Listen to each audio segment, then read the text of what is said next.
Apa wali songo yang ada dulu termasuk wali Allah? Kita tidak tahu, saya tidak tahu tentang mereka. Saya katakan semua boleh jadi wali. Dan wali tidak terbatas pada apa? 9. Ya. Siapapun boleh jadi wali. Dan wali tidak diukur dengan apa? Kesaktian. Ya.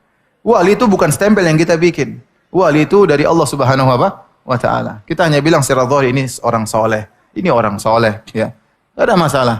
Tetapi kalau kita mengatakan dia wali, stempel seakan-akan wali ini berarti begini, berarti itu perkara yang gaib, kita enggak tahu. Tapi kita bilang zahirnya mereka orang-orang apa? Saleh. Semoga mereka wali-wali Allah. Itu antara Allah dengan hambanya, rahasia Allah Subhanahu wa Ta'ala. Apakah 9 wali ada wali Allah? Saya tidak tahu. Ya. Kalau saya mau tahu, saya harus lihat perkataan mereka, amal soleh mereka, baru saya timbang dengan Al-Quran dan Sunnah.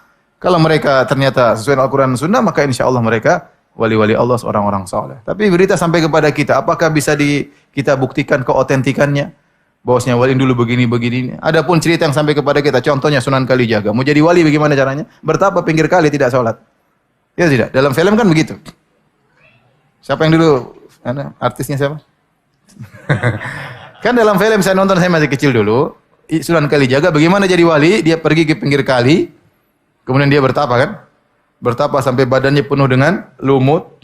Dia tidak sholat, tidak makan. Kemudian dia tiba-tiba jadi apa? Wali. Kalau begitu cara jadi wali, itu wali setan. Kalau begitu caranya. Tidak sholat. Ya.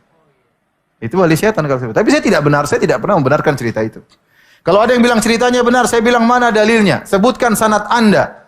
Bahwasanya saya telah mendengar dari bapak saya dari kakek saya dari buyut saya dari njit. Bahwasanya dari Paijo, Paimin dan Juminten dia melihat Sunan Kalijaga di pinggir kali bertapa kemudian jadi wali. Taib, kalau kamu bisa menyebutkan sanadmu, rangkaian sanadmu, ini derajatnya bagaimana? Apakah mereka benar semua ataukah ada yang tukang dusta, apalagi suka nambah-nambahin, apalagi orang kita suka nambah-nambahin cerita. Ya.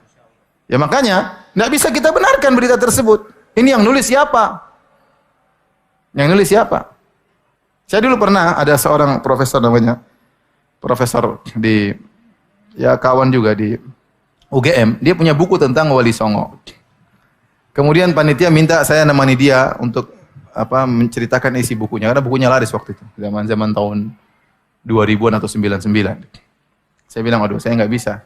Karena kalau saya jadi pembanding, pertama yang saya kritiki berita yang sampai kepada kamu tentang kisah-kisah ini benar atau tidak, bisa dibuktikan otentiknya enggak? Yang nulis siapa? Paham? Ya. Kita hanya bisa menduga-duga, tapi kalau kepastian tidak ada. Kalau hadis ada sanadnya jelas. Saya bilang ini benar, sanadnya bisa diperiksa. Kalau dhaif, kalau palsu. Tapi kalau cerita, saya bilang, kakek saya dulu bisa terbang. Coba ente bisa bantah saya? Mana sanadnya Ustaz Firanda? Ya saya bilang dari bapak saya. Ya antum harus cek bapaknya Firanda dulu bagaimana. Dhaif atau sikoh kan gitu. Baru bisa benar. Kalau nggak ada yang bisa menilai, gimana ente tahu ini cerita benar atau salah? Kalau katanya semua orang bisa apa? Katanya. Maka saya bilang, ya kita bilang wali-wali songo, mudah-mudahan mereka adalah wali-wali Allah. Mudah-mudahan mereka adalah orang-orang soleh.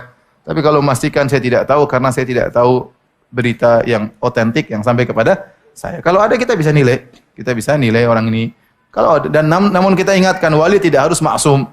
Tapi secara kesalahan-kesalahan yang enggak ada. Namun manusia juga punya salah, Umar aja juga punya salah.